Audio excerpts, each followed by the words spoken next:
জামাতের আমির শফিকুল ইসলাম কি বলে আপনারা শুনুন। চোররা চুরি করে সমাজ থেকে পকেট কেটে লুণ্ঠন করে যেই টাকা দিয়ে যায়, সেই টাকা যদি ফেরত আসে, সেই টাকা যদি সদ্ব্যবহার করা যায়, মায়েকে রানীর মর্যাদায় প্রতিষ্ঠিত করা হবে ইনশাআল্লাহ। কার গায়ে জ্বললো আর কার গায়ে জ্বললো না, এটা দেখার সময় আমাদের নেই। মারা 5 ঘন্টা কাজ করে 8 ঘন্টার বেতন পাবেন ইনশাআল্লাহ। তবে সেই 3 ঘন্টার বেতন শিল্প মালিকদেরকে দিতে হবে না, এটা দিতে বাধ্য থাকবে সরকার। একটা সমাজের ভিত্তি হচ্ছে পরিবার। পরিবার যে সমাজে সুন্দর, সেই সমাজ সুন্দর হয়। পরিবার যেখানে এলোমেলো, সেই সমাজ ধ্বংস হয়ে যায়। আমরা আজকে ধ্বংসের মধ্যে পড়ে গেছি। এই সমাজকে ধ্বংসের হাত থেকে উদ্ধার করতে হবে ইনশাআল্লাহ। আমরা একটা কল্যাণ রাষ্ট্র করতে চাই। সরকার সবার কাছ থেকে ট্যাক্স নেয়। সরকারের দায়িত্ব হলো সমাজের চাকা চালু রাখা।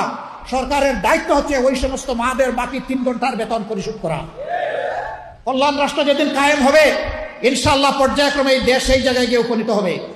প্রথম দিনই হবে না, নিশ্চয়ই একথা জনগণ বুঝে। জনগণের ধৈর্য এবং সহযোগিতা আমাদের লাগবে। জনগণের যদি আন্তরিক সহযোগিতা এবং ধৈর্য পায়, ইনশাআল্লাহ তা হবে। একজন পেটে গর্ভধারণ করলো, এরপরে বুকের দুধ দিয়ে বাচ্চাকে বড় করলো, আপনি কিছুই করলেন না, এটাকে বৈষম্য? সে সব কিছু করবে, আবার প্রফেশনাল লাইফে এসে আপনার মতো 8 ঘন্টা কাজ তাকে করতে হবে, এইটাই বৈষম্য। এখন বলবেন যে শিল্প মালিক বাঁচবে কেমনে, সরকারের কাজ হবে কেমনে? অবশ্যই হবে। যে জাতি তার মাকে সম্মান করে, আল্লাহ সেই জাতিকে সম্মানিত করেন।